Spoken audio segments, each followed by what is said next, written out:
Every Saturday in July, Monyata Evans and her husband Tim host a basketball camp over at Smith Park. It's called the Early Bird Camp. It's a chance to keep kids off the street and give them something healthy and positive to do this summer. For Monyata, her calling goes well beyond basketball. You see, this heart transplant patient is lucky to be alive. Tonight, Monyata Evans is in the house with her inspirational story of love, survival, and the need and will to give back.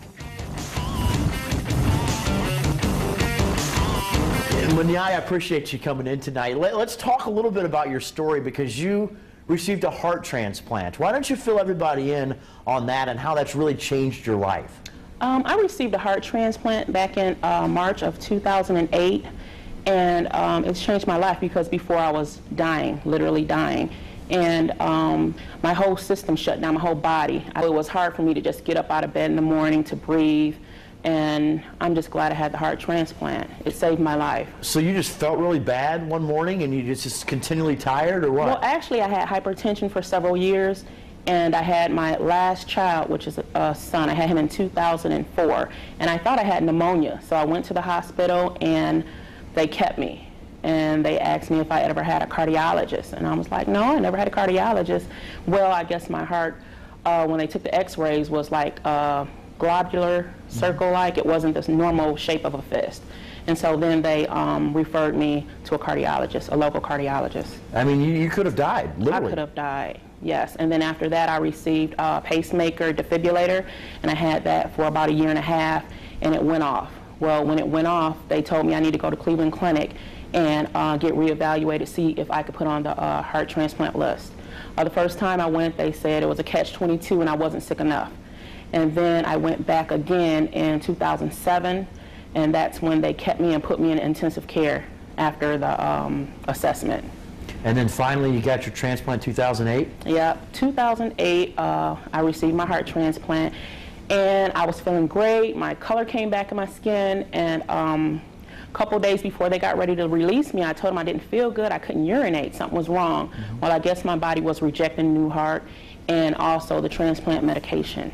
So my kidneys shut down. I ended up with a collapsed lung, and that began my long stay in Cleveland Clinic Hospital. I was there for 6 months. And they got that fixed, and now you're healthy and doing well? They got that fixed, and I'm doing well. I just have diabetes, but I can work on that myself with exercise and eating right. Now, how has that changed your life? Because I met you through your basketball camp, right. The Early Bird basketball camp. Right. How has this changed your life? Because you and your husband started an organization right. called God's Best Creation. Yes. Well, it started because I asked God, I said, well, if I'm able to live through this, I'll do whatever you need me to do, because he gave me such a great gift. And I said, I can help somebody else.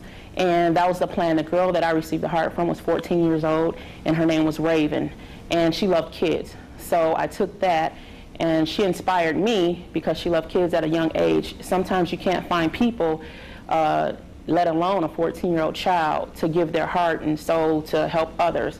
So the goal was to be selfless instead of selfish. And so we decided to help with his knowledge of basketball and my knowledge of going to school for nursing. We put the two together.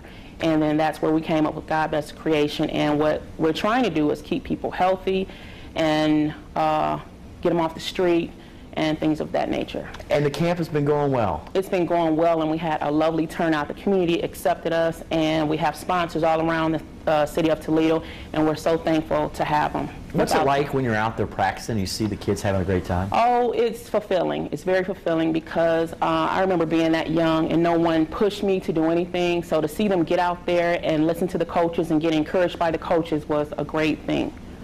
And you coach a little too. I mean, you're out there. I coach a little too. Actually, I like to just sit on the sideline and tell people what they're doing wrong. I got that bad, but I'm like, stop, that's a foul, this and that. So I think I want to be a ref eventually one day. Have you always liked sports? Did you grow up playing sports? I've tried to play basketball, and I just couldn't. I wasn't fast enough. But yeah, I like sports, any kind of sports. When you see the kids, and the kids that you're getting off the streets, and the kids that are participating in this camp, and you see them down the line 2, 3, 4 years later, and they remember. And they remember, well, I guess that would be really fulfilling. That's very fulfilling, and that's what we try to do. I remember when I was being a little child, and my aunt told me, you know, you're God's best. And I'm like, me? I'm God's best? Why would she say that to me? And it stuck with me for 37 years. And so I wanted to let those children have the feeling that I felt when somebody encouraged me and told me how good I was. you know, even though I didn't believe it, you know. So that was a special moment between I and my aunt. Do you think about it? Do you think about your transplant every day? I think about it every day. When I wake up and get ready to complain about something, I'm like, wait a minute, you know, a few years ago I wasn't able to even get out of bed. So, you know, take it and just keep moving along. Well, every Saturday morning in July. Every Saturday morning at 8:30 to 12 noon, we have basketball from ages 7 to 17, and we're looking for eager children to come out and just join us and have fun. Thanks for coming in, Monyata. You've got a great story, and God bless you. We wish you the best of luck with your camp. Thank you so much for having me, Joe.